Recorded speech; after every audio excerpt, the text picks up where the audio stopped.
In the grand tapestry of history, some figures stand out not merely for what they did, but for who they were. Their lives become a roadmap for others to follow. Benjamin Franklin is one such monumental figure. He was a statesman, he was a scientist, he was an inventor, he was a philosopher, he was one of the founding fathers of the United States. A man who helped shape a new nation from a bold idea into a tangible reality. But beyond his public achievements, he was a master of self-improvement. He dedicated his life to a relentless pursuit of personal excellence. His story is not just about historical dates and political treaties. It is a deeply personal journey of a man who built himself, brick by brick, from humble beginnings into a symbol of wisdom and success. Franklin's journey began with very little. He was born the son of a soap and candle maker in Boston with limited formal education. Yet he refused to let his circumstances define his destiny. He understood that the greatest project he would ever work on was himself. This core belief powered his ambition and guided his every action. He transformed himself into a prolific writer. He became a respected diplomat. He became a groundbreaking inventor whose curiosity knew no bounds. He is a testament to the idea that true greatness is not inherited but earned. It is forged in the fires of discipline, dedication, and an unquenchable thirst for knowledge. His life offers a powerful lesson. Your starting point does not determine how far you can go. His influence is woven into the very fabric of modern life. We see it in the lightning rod that protects our homes, the bifocal glasses that help us see, and the public libraries that open doors to knowledge for all. These were not just flashes of genius. They were the results of a disciplined mind constantly at work, seeking to understand the world and improve the human condition. Franklin believed in practical solutions to everyday problems.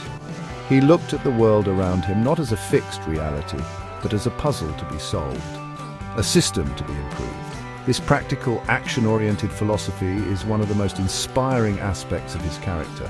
Innovation starts with observation and a desire to make things better. This introduction to his life is more than a history lesson.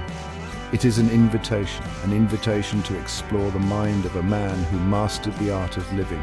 We will delve into the principles that guided him, the habits that shaped him, and the wisdom that he shared so generously with the world. His life story is a blueprint for anyone who seeks to achieve more, to become better, and to live a life of purpose and fulfillment. He proves that with the right mindset and a structured approach, any individual has the power to architect their own success. Join us as we uncover the timeless secrets of one of history's greatest minds. The first and most fundamental lesson from Benjamin Franklin's life is his profound mastery of discipline. He understood with a clarity that few possess, that a life of great achievement is not built on grand, sporadic gestures, but on the steady, deliberate accumulation of well-spent days. For Franklin, time was the raw material of creation, the very currency of life itself. He famously wrote in his almanac, "Dost thou love life? Then do not squander time, for that is the stuff life is made of." This was not merely a catchy phrase, it was the central operating principle of his existence. He viewed each day as a miniature life, a fresh opportunity to build, to learn, and to improve. Franklin's approach to discipline began with a simple yet powerful belief: if you can control your day, you can control your life. He saw that most people drift through their days, reacting to external events rather than directing their own course. To counteract this, he became a meticulous architect of his own schedule. By carefully planning his hours, he ensured that every moment was invested with intention. This core philosophy is encapsulated in his famous quote, "Time is money." While modern interpretations often reduce this to a purely financial maxim, Franklin's meaning was far deeper and more profound. He was not just talking about earning potential, he was speaking about the opportunity cost of every passing moment.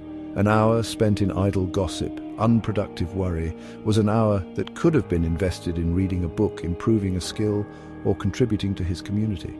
It is a powerful reminder for us to audit our own time and ask if we are truly valuing it. Learning from Franklin's example means embracing the idea that discipline is not a punishment, but a form of self-respect. It requires you to be the master of your own time, rather than its servant. By defining your priorities and dedicating specific time to them, you are laying the foundational stones for a future of your own design. Franklin teaches us that the path to success begins not with a giant leap, but with the simple, powerful act of taking control of your next 24 hours. To put his philosophy into practice, Benjamin Franklin developed a detailed daily schedule, a template for living with purpose. It began early, at 5 a.m., with a period he called Rise, Wash, and Address Powerful Goodness. Crucially, he would ask himself the morning question, what good shall I do this day? This simple query framed his entire day around a sense of purpose and service. Following this period of reflection, his morning was dedicated to focused work, from 8 a.m. until noon. After this intense period, he would break for 2 hours. From noon until 2 p.m., this intentional pause allowed him to recharge his mental batteries. The afternoon block from 2 p.m. to 5 p.m. was another dedicated session of work. As the workday concluded, his evening was structured just as carefully as his morning. The hours from 6 p.m. to 9 p.m. were reserved for put things in their places. Supper, music or diversion, conversation. Before retiring for the night at 10 p.m., Franklin would engage in his final ritual, a period of examination. He would ask himself the evening question, what good have I done this day? But this powerful bookend to his morning question forced him to reflect on his actions, hold himself accountable to the intentions he set at dawn. Beyond managing his time, Benjamin Franklin understood that true discipline extended to one's character. He identified 13 virtues essential for a well-lived life. He focused on one virtue per week. Each day he tracked his performance. He marked a black spot for every failure or transgression. He wasn't discouraged by the black marks. He saw them as data. They were simply indicators of where to apply more effort. His goal wasn't immediate perfection, but gradual progress. He wrote, I was surprised to find myself so much fuller of faults than I had imagined, but I had the satisfaction of seeing them diminish. At the heart of Benjamin Franklin's philosophy of discipline lies a deep appreciation for the power of small, consistent actions. Small, positive habits, when compounded over time, lead to extraordinary results. Franklin's life is a counter-narrative to instant gratification and overnight success. The journey to excellence is a marathon, not a sprint. He admitted he never achieved perfection, yet he became a better and happier man for having tried. Consistency is more important than intensity. True success is the sum of your habits. For Benjamin Franklin, discipline was the engine, but knowledge was the fuel. His formal education ended when he was just 10 years old, but for Franklin this was not an end, but a beginning. He understood a profound truth. School is temporary, but learning is eternal. An investment in knowledge pays the best interest, guided his intellectual life. He saw learning not as a cost, but the most valuable investment in oneself. This was deliberate self-improvement, not idle entertainment. He read prose, poetry, analyzed style and structure, and then tried to replicate and improve them. His appetite for learning had no bounds. He taught himself languages. He studied meteorology, electricity, oceanography, driven by curiosity, producing discoveries. Benjamin Franklin recognized early on that learning is not a solitary pursuit. In 1727, he founded a club in Philadelphia called the Junto. A member was required to present an essay of their own writing on a topic of morals, politics, or natural philosophy. This essay would then be open for discussion. The Junto was a place where ideas were forged, refined, and strengthened in the crucible of collaborative discourse. The club itself was the genesis of many of Franklin's most famous public projects, including the first lending library, the city's fire department, and the University of Pennsylvania. Franklin's Junto provides a timeless lesson on the power of community. It teaches us that to grow, we must surround ourselves with people who challenge us, support us, and share our ambition for improvement. For Benjamin Franklin, the acquisition of knowledge was never the final goal. The true purpose of learning was its practical application for betterment. He didn't stop at theory. He built the lightning rod, protecting buildings from fire. He invented a simple fix: bifocals. Use knowledge to make a difference. Ask, how can I use this? Be the conduit from knowledge to action. Benjamin Franklin, a man of immense personal discipline and intellectual vigor, also possessed a deep understanding of human nature. He knew that a person's journey is not walked alone, and that the company we keep has a profound and direct impact on our character, our happiness, and our ultimate success. He famously said, "Be slow in choosing a friend, slower in changing." He chose to associate with individuals who would challenge him, inspire him, and hold him to a higher standard. Franklin's approach teaches us that our social circle is a curriculum for life. Every friend is a teacher, every conversation is a lesson. He understood that you are the average of the people you spend the most time with. This deliberate selection process is a crucial lesson for the modern world. Franklin reminds us to be discerning, to look beyond surface-level compatibility and assess the deeper substance of a person's character. Ask, does this person make me a better version of myself? Do they inspire me to learn, to grow, to act with integrity? One of his most famous techniques for turning adversaries into allies is now known as the Ben Franklin effect. Instead of doing a rival a favor, he asked the man for a favor. The man, flattered, sent it immediately. Franklin returned it, and they became lifelong friends. Franklin understood that asking someone for help is a subtle form of respect.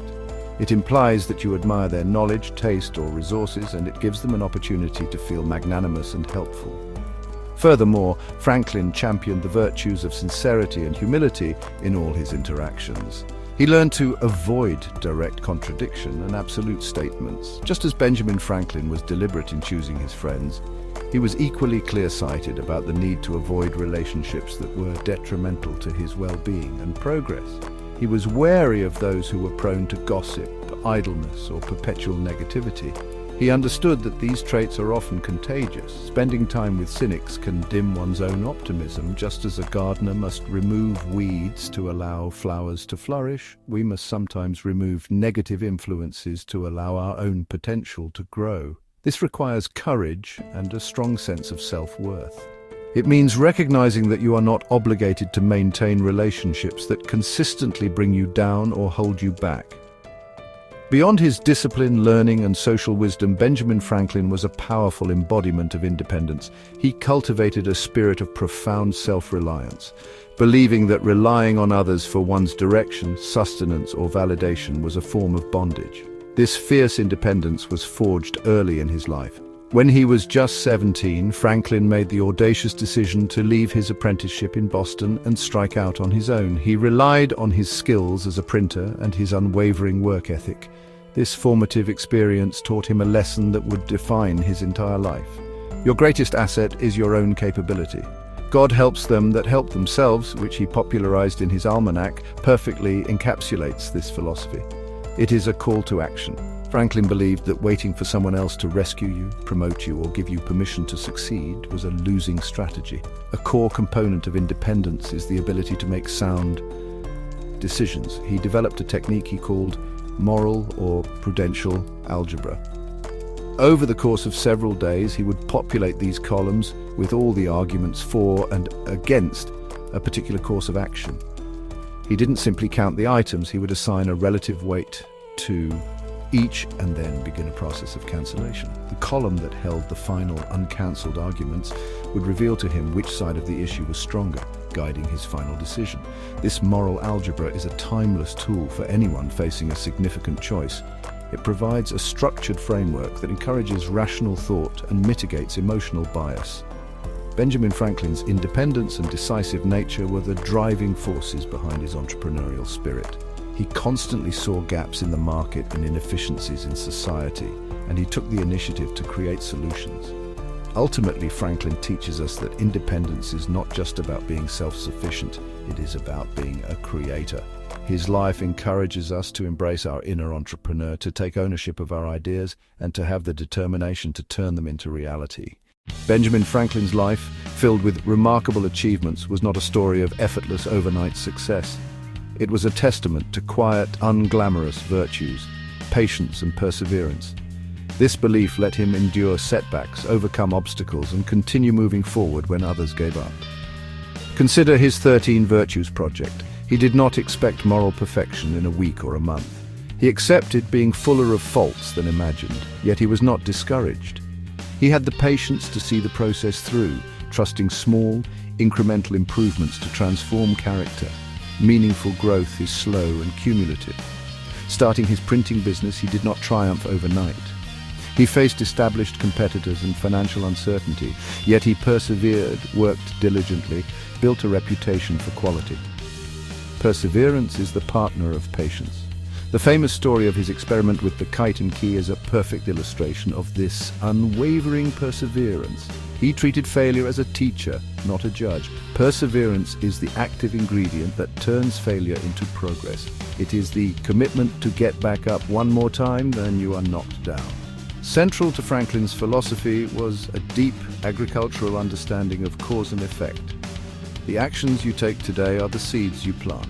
With patient cultivation, these seeds will eventually grow into a harvest. He was not motivated by the desire for instant gratification. He was motivated by a clear vision of the future he was building. Beyond his worldly success, Benjamin Franklin was guided by a strong inner compass. He believed that a life of achievement was hollow without a foundation of moral integrity. As a young printer, he built a reputation for being reliable and fair. That reputation became his most valuable asset. He believed a good name was worth more than gold. His moral compass did not point only inward, it pointed decisively outward toward public service. For him, a life of purpose was a life of usefulness. He famously refused to patent the lightning rod, stating that we should be glad of an opportunity to serve others by any invention of ours, and this we should do freely and generously. As we draw our journey to a close, we are left with a timeless blueprint for a life of purpose, achievement, and profound fulfillment. The core principles we have explored are simple, powerful, and accessible to anyone willing to apply them. Discipline, lifelong learning, wise relationships, independence, perseverance, moral integrity. These lessons, woven together, form a holistic philosophy for living.